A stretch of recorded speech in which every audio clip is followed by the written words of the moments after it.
For Consumer Confidential with KTLA's David Lazarus. Yeah, he joins us live, and not a lot of people are going to be excited to hear that this international bank is predicting that the U.S. is going to go into a recession. And not just a recession, Court, a major recession. Now, just a few weeks ago, Deutsche Bank became the first major bank to forecast a recession in the United States next year, but it said it would be a mild one. And a few weeks later, its economists took another look at the numbers and came out with a new note to clients saying, no, we got it a little bit wrong. What we're now forecasting next year is a major recession.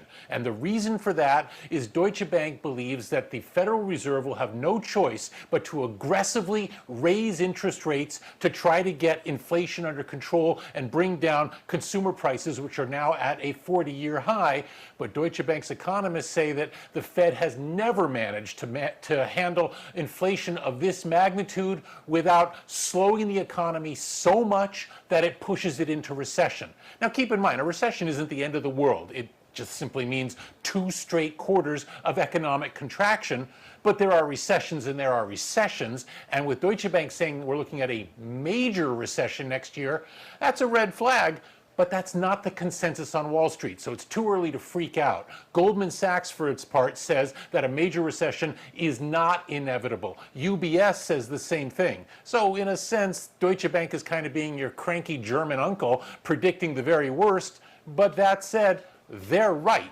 Even though the Fed says that they want to create a soft landing for the economy, it's looking increasingly like if inflation stays at these levels, a soft landing is going to be out of reach. Oh, those cranky German uncles.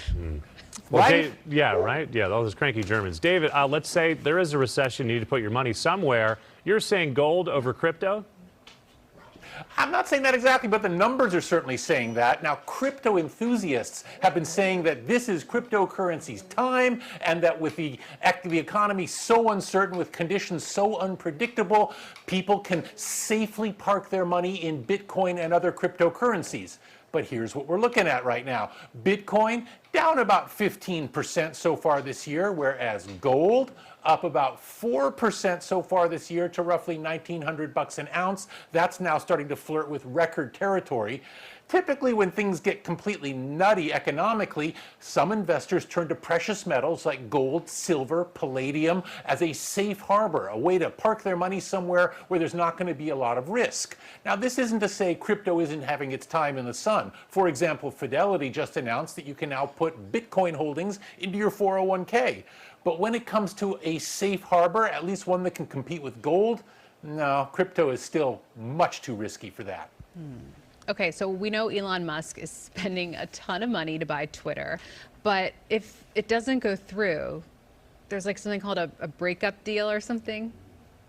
Exactly. We had talked earlier about the poison pill that was meant to keep Elon Musk at bay. Now there's another provision out there that was just revealed in a regulatory filing that shows what would happen if the $44 billion deal fell apart. Specifically, let's say Twitter gets another offer for even more money from another suitor and wants to back away from Elon Musk.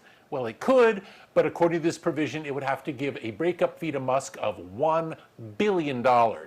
By the same token, if Musk's financing for the deal falls through, he in turn would have to give Twitter $1 billion just to make the deal go away. What we know right now is that Musk has arranged $13 billion in bank loans to fund this thing, $12.5 billion in loans using his Tesla shares as collateral, and then another $21 billion in cash.